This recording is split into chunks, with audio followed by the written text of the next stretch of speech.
உரிமைக்களம் பார்வையாளர்கள் அனைவருக்கும் வணக்கம். இன்னைக்கான அரசியல் களத்துல எது சம்பந்தமாக விவாதிக்க போறோம் அப்படின்னா, திராவிட முன்னேற்ற கழகத்தினுடைய கூட்டணியில் இருக்கின்ற கூட்டணி கட்சியினுடைய தலைவர்கள் இருக்காங்க தெரியுமா, அவங்க எல்லா பிரஸ் மீட்லயும் முக்கியமா ஒரு ஸ்டேட்மெண்ட்டை சொல்லிக்கிட்டே இருந்தாங்க. அதாவது திமுகவுடைய கூட்டணி இன்டாக்டா இருக்குது, எந்த விதமான பிரச்சனையும் கிடையவே கிடையாது, இந்த கூட்டணி வலுவாக இருக்கின்றது அப்படின்ற மாதிரி போற இடங்கள் எல்லா இடங்கள்லுமே பதிவு பண்ணிக்கிட்டே வந்தாங்க. ஆனா இன்றைய தேதியை பொறுத்த வரைக்கும் திமுகவுடைய கூட்டணி தான் இன்டாக்டா இல்லாம சிதறி போய் கொண்டிருக்கின்றது. நாளைக்கு அந்த சிந்தனை இந்த கூட்டணி சிதறி விடுமோ என்று திராவிட முன்னேற்ற கழகத்தை சார்ந்தவர்கள் அச்சத்தில் இருந்து கொண்டிருக்கின்றார்கள். சமூக வலைத்தளங்கள்ல சில பல செய்திகளை பார்க்கின்ற பொழுது அந்த மாதிரிதான் தெரிகின்றது. இதுல முதல் ஆளாக தமிழக வாழ்வுரிமை கட்சியுடைய வேல்முருகன் அவர்கள் திராவிட முன்னேற்ற கழகத்தினுடைய கூட்டணியில் இருந்து தன்னுடைய கூட்டணியை முறித்து கொண்டு வெளியே சென்றுள்ளார். மானமும் அறிவும் மனிதனுக்கு அழகு அப்படின்னு தந்தை பெரியார் அவர்கள் சொல்லியிருக்காரு. சோ அந்த வசனத்தை பதிவேற்றங்கள் செய்து சமூக வலைத்தளங்கள்ல வேல்முருகன் அவர்களுக்கு சமூக வலைத்தளவாசிகள் தங்களுடைய வாழ்த்துக்களை பகிர்ந்து கொண்டிருக்கின்றார்கள். சோ வேல்முருகன் அவர்கள் எதற்காக திராவிட முன்னேற்ற கழகத்தினுடைய கூட்டணி விட்டு வெளியே போனாரு, அவர் வெளியே போனதன் மூலமாக திராவிட முன்னேற்ற கழகத்திற்கு பின்னடைவுகள் ஏற்படக்கூடுமா, வேல்முருகன் அவர்கள் போனதன் மூலமாக திராவிட முன்னேற்ற கழகத்தில் இருக்கிற மற்ற கூட்டணி கட்சிகள் வெளியேறுவதற்கான வாய்ப்புகள் இருக்கின்றதா, இது போன்று பல்வேறு வகையான தரவுகள் எல்லாமே இந்த காணொலியில கொஞ்சம் டீட்டெயிலா பார்த்துடலாம். நண்பர்கள் அனைவருக்கும் இளம்பெருவழுதியின் இனிய வணக்கம். நாங்க படி வந்து பார்த்துட்டோம், இனி ஜென்மத்துக்கு எங்களால துணிய முடியாது, அதனால நாங்க சண்டை போட போறோம்.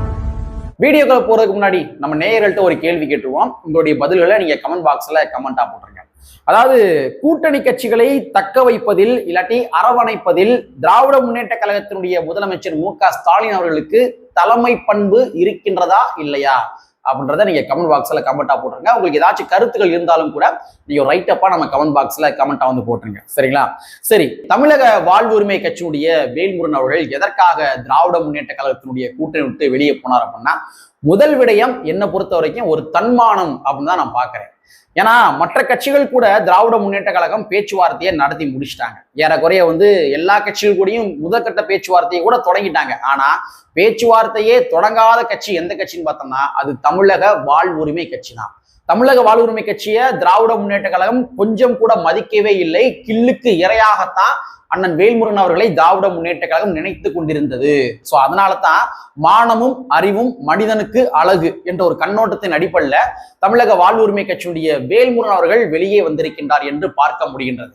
ஆமாங்க, 10 அம்ச கோரிக்கையா சில தினங்களுக்கு முன்பாக அண்ணன் வேல்முருகன் அவர்கள் திராவிட முன்னேற்ற கழகத்துல வைக்கிறாரு.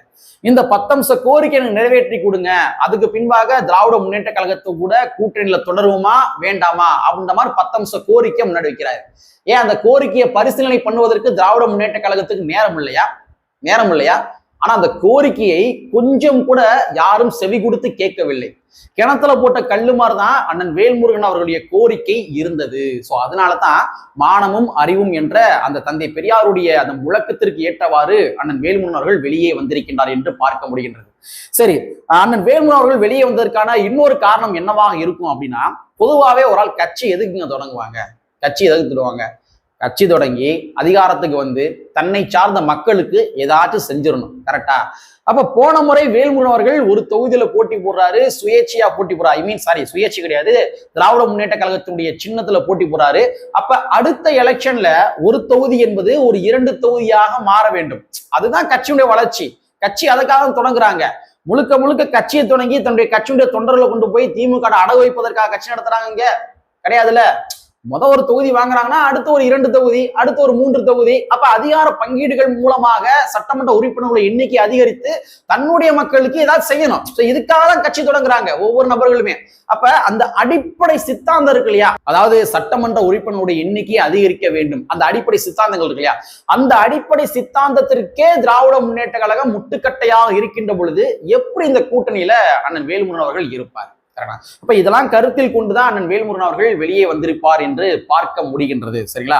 சரி, அண்ணன் வேல்முருகன் அவர்கள் வெளியே வந்துட்டார் இல்லையா, இது திமுகவிற்கு பின்னடைவா? இதை நான் எப்படி பாக்குறேன் அப்படின்னா, திராவிட முன்னேற்ற கழகத்தினுடைய சர்வாதிகாரத்தனத்திற்கு பண்ணையார் தனத்திற்கு விழுந்த ஒரு பேரிடியாகத்தான் பார்க்க முடிகின்றது. எங்க போயிட போறாங்க வேல்முருகன் அவர்களாக இருந்தாலும் சரி, விசிகாவாக இருந்தாலும் சரி, காங்கிரஸாக இருந்தாலும் சரி, இல்ல கம்யூனிஸ்டாக இருந்தாலும் சரி, எங்க போயிட போறாங்க? நம்மள மீறி அவங்க எங்க போவாங்க நாம தான் வந்து பிஜேபின்னு ஒரு பூச்சாண்டியை காட்டி நம்ம வச்சிருக்கோம்ல, அதனால எதிர்பார்ட்டிக்கும் போக முடியாது, இங்கிட்டு மற்ற கட்சிகளையும் நம்ம வந்து சங்கி முத்திரை குத்தி வச்சிருக்கோம். அப்ப இவங்க வேற எங்கேயும் போக மாட்டாங்க, எங்க போயிட போறாங்க, எப்படி பார்த்தாலும் நமக்குள்ளதாண்டா வந்தாகணும். இந்த ஒரு பண்ணையார்த்தன எண்ணம் இருக்கு இல்லையா, இந்த பண்ணையார்த்தன எண்ணத்திற்கு விழுந்த பேரிடியாகத்தான் பார்க்க முடிகின்றது.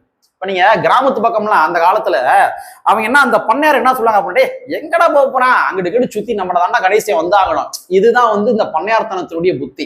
சோ அந்த பண்ணையார்த்தனத்தினுடைய புத்தியாகத்தான் திராவிட முன்னேற்ற கழகம் செயல்பட்டு கொண்டிருக்கின்றதோ என்று தோணுகின்றது. அந்த பண்ணையார்த்தன புத்திக்கு விழுந்த ஒரு பேரிடியாகத்தான் அண்ணன் வேல்முருகன் அவர்கள் இந்த திராவிட முன்னேற்ற கழகத்தினுடைய கூட்டணியில் இருந்து வெளிவந்ததை நம்மால் பார்க்க முடிகின்றது. இதான் முக்கியமான காரணம். இல்ல, பண்ணையார்த்தனத்துக்கு விழுந்த பேரிடிதான்.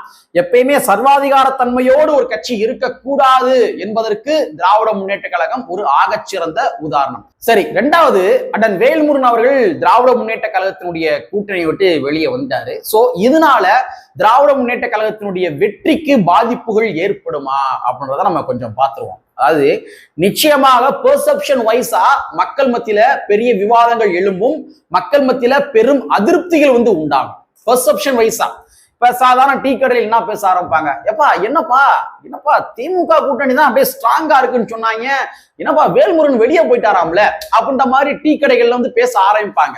மக்கள் சந்தித்துக் கொள்கின்ற பொழுது பேச ஆரம்பிப்பாங்க. அரசியல் தெரிந்த நபர்கள் வண்டியில போகின்ற பொழுது, பஸ்ல போறப்ப, ஏதாச்சும் ஒரு பயணங்களின் போது சக ஆட்கள்கிட்ட பேச ஆரம்பிப்பாங்க. என்னப்பா இந்த மாதிரி திமுக கூட்டணில இருந்து வேல்முருகன் போயிட்டாராம்ல, என்னப்பா வடமாவட்டங்கள்ல வந்து வன்னியர் மக்களுடைய ஓட்டுகள் விழுகாதா? சோ இப்படி என்ன பண்ணுவாங்கன்னா, இந்த பெர்செப்ஷன் வைஸா எல்லாரும் என்ன பண்ணுவாங்க, பேச ஆரம்பிப்பாங்க. பெர்செப்ஷன் வைஸா திமுகவுக்கு இது மிகப்பெரிய பேரிடியும் கூட. மக்கள் விவாதிக்க ஆரம்பிச்சிட்டாலே வந்து அந்த கட்சியின் மீது நன்மதிப்புகள் இறங்க ஆரம்பிச்சிடும். திமுக கட்சியின் மீது இருக்கின்ற அந்த நன்மதிப்புகள் இருக்கு இல்லையா, அது இறங்க ஆரம்பிச்சிடும். திமுகவுடைய தலைவர் திரு மு.க. ஸ்டாலின் அவருடைய தலைமைத்துவத்தின் மீது கூட கேள்வி உண்டாக ஆரம்பிச்சிடும். அடுத்தவங்க என்ன பேசுவாங்க அப்படின்னா, எப்ப அந்த கலைஞர் இருந்திருந்தாருன்னா இப்பெல்லாம் விட்டுருக்க மாட்டாருப்பா, அவர்லாம் எப்பேற்பட்ட ஆளு, இப்படி பேச ஆரம்பிப்பாங்க. கலைஞருக்கு இருந்த அந்த புத்திசாலித்தனம் இதெல்லாம் வந்து ஸ்டாலினுக்கு இல்லப்பா, ஸ்டாலின் யாரோ இயக்குறாங்கப்பா பின்னாடி இருந்து. சோ இந்த மாதிரி பெர்செப்ஷன் வைஸ் என்ன பண்ணுவாங்கன்னா, இந்த மக்கள் வந்து விவாதம் செய்ய ஆரம்பித்து விடுவார்கள். சோ இது திமுகவுக்கு மிகப்பெரிய ஒரு பின்னடைவு. வேல்முருகன் அவர்கள் வெளியே போனதுனால வாக்கு வங்கி திமுகவுக்கு முற்றிலும் இறங்கி விடுமா என்று கேட்டோமே, ஆனால் அப்படி சொல்ல முடியாது. ஆனா பெர்செப்ஷன் விஷயம் திமுகவுக்கு மிகப்பெரிய ஒரு பின்னடைவு. பேச ஆரம்பிச்சாங்க மக்கள். சரிங்களா? இரண்டாவது, திராவிட முன்னேற்ற கழகம் வன்னியர் மக்களுடைய வாக்குகளை கொத்தாக இழப்பதற்கான அதிக வாய்ப்புகள் இருக்கின்றது. கொத்தாக இழப்பதற்கான வாய்ப்புகள் மிக அதிகமா இருக்குது. இப்ப வன்னியர் மக்களுடைய பிரதிநிதி என்று எடுத்துக்கொண்டோமே ஆனால் யார் இங்க இருக்கிறாங்கன்னா, அப்கோர்ஸ் அது வந்து நம்ம அன்புமணி ராமதாஸ் அவர்கள் இவங்க தான் இருக்கிறாங்க. அன்புமணி ராமதாஸ் அவர்கள் எங்க இருக்கிறாரு? அவர் வந்து அதிமுகவுடைய கூட்டணியில் இருக்கிறாரு. ராமதாஸ் அவர்கள் எங்க இருக்கிறாரு? அவர் வந்து இப்ப சசிகலாவோட கூட்டணி வச்சு இருக்கிறாரு. அடுத்து அவர் எங்க போவான்றது அதுவும் உறுதியே தெரியல. அவரை மட்டும் நம்பவே முடியாது. அதே மாதிரி அண்ணன் வேல்முருகன் அவர்களும் கூட வன்னியர் சமுதாயம் கூடிய ஒரு பிரதிநிதியாகத்தான் இருந்து கொண்டிருக்கின்றார். அதாவது அவர் வந்து ஒட்டுமொத்த தமிழ் சமுதாயத்திற்கும் போராடக்கூடிய நபர். நான் வந்து அவர் ஒரு சாதிக்குள்ள சுருக்க விரும்பல. பட் இருந்தாலும் ஒரு பெருங்கொண்ட சமுதாயத்தினுடைய ஒரு பிரதிநிதியாக அண்ணன் வேல்முருகன் அவர்களும் கூட இருக்கத்தான் செய்கின்றார். அப்படிங்கிற பட்சத்துல ஒட்டுமொத்த வன்னிய மக்களுடைய வாக்குகளையும் திராவிட முன்னேற்ற கழகம் தற்பொழுது இழந்து கொண்டிருக்கின்றது என்றுதான் நம்மால் பார்க்க முடிகின்றது. அதாவது சொல்லலாம், நாங்க வந்து வன்னிய மக்களுக்கு வந்து ஒரு பிரதிநிதியாக நாங்க இந்த பொறுப்பை கொடுத்திருக்கோம், திமுகல நாங்க இந்த அமைச்சர் பதவி கொடுத்திருக்கோம். சோ அமைச்சர் பதவி கொடுத்தது மூலமாக இங்க யாரு பலனடைகிறா? அவருடைய குடும்பத்தை சார்ந்தவர்கள் தான் பலனடைவாங்க. ஆனா அந்த ஒட்டுமொத்த மக்களும் பலனடைவார்களா அப்படின்னா நிச்சயமாக இல்லை. சரிங்களா? அப்ப அந்த வன்னியர் சமுதாய மக்களுடைய பிரதிநிதியாக ஒரு கட்சி, அந்த கட்சிக்கு நீங்க அதிகார பகிர்வுகள் வழங்குகின்ற பொழுதுதான் அந்த மக்களுக்கு போய் சேரும். அப்படிங்கிற பட்சத்துல நாங்க வந்து எங்க கட்சியில நாங்க வன்னியர் மக்களுக்கு வந்து ஒரு அமைச்சர் பதவி கொடுத்துட்டோம், ஒரு பொறுப்பு கொடுத்துருவாங்க, அதனால வன்னிய மக்கள் எங்களை விட்டு அப்படி கிடையாது. வன்னியர் சமுதாய மக்களுடைய வாக்குகள் ஒண்ணு யாருக்கு போகும்னா, அது வந்து இங்க இருக்கிற அன்புமணி ராமதாஸ் போகும், அதே மாதிரி இங்க வேல்முருகன் அவர்களுக்கு போகும். அப்ப வன்னிய மக்களுடைய வாக்குகளை திராவிட முன்னேற்ற கழகம் இழந்து கொண்டிருக்கின்றது என்பதைத்தான் நம்மால் புரிந்து கொள்ள முடிகின்றது. அடுத்து அண்ணன் திருமா அவர்கள் ஒரு மேடையில வந்து சொல்லியிருப்பாருங்க. அவர் என்ன சொல்லுவாருன்னா, அதாவது நாங்க ஒரு 1/2 கிராம் தங்கம் தாங்க, 1 பவுன் தங்கம் முழுமை பெற வேண்டும் என்றால் 8 கிராம் தங்கம் வேணும். அந்த 8 கிராம்ல அந்த 1/2 கிராம் தான் விடுதலை சிறுத்தை கட்சி. அந்த 1/2 கிராம் தங்கம் இருந்தா மட்டும்தான் இங்க வந்து அந்த 1 பவுன் தங்கம் என்பது முழுமை அடையும், இல்லாட்டி அது அறகுறை தான் என்று அண்ணன் திருமாவளவன் சொல்லியிருப்பாரு. அப்ப இது எதுக்காக சொல்றேன் அப்படின்னா, அப்ப அப்ப அண்ணன் வேல்முருகனுடைய வாக்குகளும் கூட ஒரு வகையில் ஒரு 1/2 கிராம் 1/4 கிராம் தங்கம் தான். அது இருந்தா தான் முதலமைச்சர் மு க ஸ்டாலின் மறுபடியும் 2026ல ஆட்சிக்கு வர முடியும். இப்ப ஒண்ணும் இல்ல, ஒரு 1/2 கிராம் தங்கம் வேல்முருகனுடைய கட்சி போயிருது. அதுக்கு பின்பாக ஒரு 1 கிராம் தங்கம் வந்து விசிக நிறுவனா திருமாவளவன் போயிறாரு. ஏன்னா அவருக்கு தான் இப்ப போட்டு பாடா படுத்து திமுக. இப்ப அவரும் போயிறாரு. கம்யூனிஸ்ட் கட்சியும் ஒருவேளை வெளியே போயிருந்துச்சுங்க, அப்ப திமுக ஆட்சிக்கு வர முடியுமா? வர முடியுமா? வாய்ப்பு கிடையாது. அப்ப அண்ணன் வேல்முருகனுக்கு வாக்கு வங்கி இல்லை என்று கூறிவிட முடியாது. ஆனா அந்த அண்ணன் வேல்முருகன் என்று சொல்லப்படுகின்ற அந்த 1/4 கிராம் தங்கம் சேர்ந்தாதான் 1 பவுன் தங்கம் என்பது முழுமை அடையும். சோ இந்த வாய்ப்பை திமுக தவற விடுகின்றார்களோ என்றுதான் தோணுகின்றது. அதே மாதிரி அண்ணன் வேல்முருகன் அவர்கள் வெளியே போனது மூலமாக தற்பொழுது சமூக வலைத்தளங்கள்ல ஒரு மிகப்பெரிய டிபேட்டுகள் வந்து கிளம்பி இருக்குது, முக்கியமா கிளம்பி இருக்குது. ஏன்னா என்ன சொல்றாங்க அப்படின்னா, திமுக இங்க இருக்கிற கூட்டணி கட்சிகள் இருக்காங்க இல்லையா, இது வரைக்கும் கூடவே பயணித்த கூட்டணி கட்சிகள், அந்த கூட்டணி கட்சிகளுக்கு முக்கியத்துவம் கொடுக்காம அவங்க குறிப்பிட்ட தெலுங்கு சமுதாயத்திற்கு மட்டும் அதிக முக்கியத்துவம் கொடுக்குறாங்களோ என்று தோணுகின்றது என்று சமூக வலைத்தளங்களை எழுத ஆரம்பிச்சிட்டாங்க. இப்ப எந்தெந்த கட்சி அவங்க கூட்டணியில சேர்த்திருக்கிறாங்க அப்படின்றது இங்க இருக்க எல்லாருக்குமே தெரியும். இப்ப இது நம்ம சொல்றது ஒருவேளை பொய்யாக இருந்தாலும் கூட, இல்ல சமூக வலைத்தளங்கள்ல எழுதுகின்ற இது போன்ற கருத்துக்கள் பொய்யாக இருந்தாலும் கூட, நீங்க கொஞ்சம் திங்க் பண்ணி பாருங்க. சாதி ஒழிப்பு அவங்க திமுக பேசிக்கிட்டே இங்க என்ன பண்றாங்க, ஜிடி நாயுடு அப்படின்ற பேர்ல பாலாமிக்கிறாங்க. ஜிடி நாயுடு அப்படின்ற மாதிரி பாலாமிக்கிறாங்க. நாராயணசாமி நாயுடு விருது அப்படின்ற மாதிரி இந்த நாயுடுன்ற பேர்ல விருது கொடுக்குறாங்க. ஆனா இது வரைக்கும் திமுக அரசாங்கம் இது போன்று ஏதாவது சாதி பெயரை தாங்கிய ஒரு பெயரை ஏதாச்சும் பாலத்தை சூட்டிருக்காங்களா? ஜிடி நாயுடுன்ற பெயரை சூட்டுறாங்க. ஆனா இதுவே வந்து தமிழ் சமுதாயத்துல இருக்கிற அந்த சாதிகள் இருக்காங்களே, அந்த சாதிகளுடைய பெயரை தாங்கி ஏதாச்சும் ஒரு பாலத்துக்கு பேர் வச்சிருக்காங்களா? கிடையாது.